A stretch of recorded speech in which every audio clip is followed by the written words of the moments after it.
children suffer. Tukisalia tu katika sekta ya elimu, ni kuwa wadau wa elimu pamoja na wakuu wa shule za sekondari za ngazi ya juu katika eneo la bunge la Bomachoge Borabu wamekutana katika shule ya sekondari ya Mokubo kujadili ongezeko la visa vya migomo na machafuko shuleni. Mbunge wa eneo hilo Obadia Barongo alisema mkutano huo ulijadili changamoto mbalimbali zinazoathiri taasisi za elimu zikiwemo miundombinu duni, kushuka kwa kiwango cha ufaulu na masuala ya usalama wa wanafunzi. Jukwaa hilo liliwakutanisha wakuu 38 wa shule za sekondari kutoka eneo bunge hilo kwa lengo la kutafuta suluhu za kudumu kwa changamoto zinazokabili sekta ya elimu.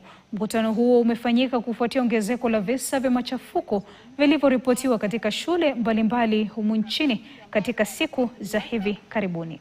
Ili tuhakikishie usalama wa wanafunzi wetu, walimu wetu na wafanyakazi wote kwa ujumla. Na tumeelewana ya kwamba tumeafikiana ya kwamba bodi zetu za mashule sihakikishe ya kwamba kuna mikutano yanafanywa ili tuweze kuhakikisha ya kwamba mashule yetu yanazingatia ile usalama ambao unahitajika.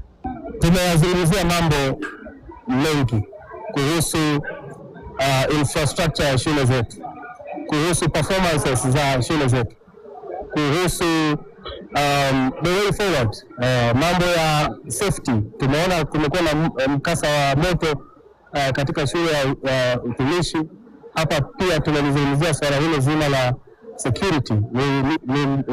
Nini tunafaa kufanya ili kuhakikisha kwamba mambo kama yale yaepukike na tusikuwe na hasara ya maisha ya wanafunzi.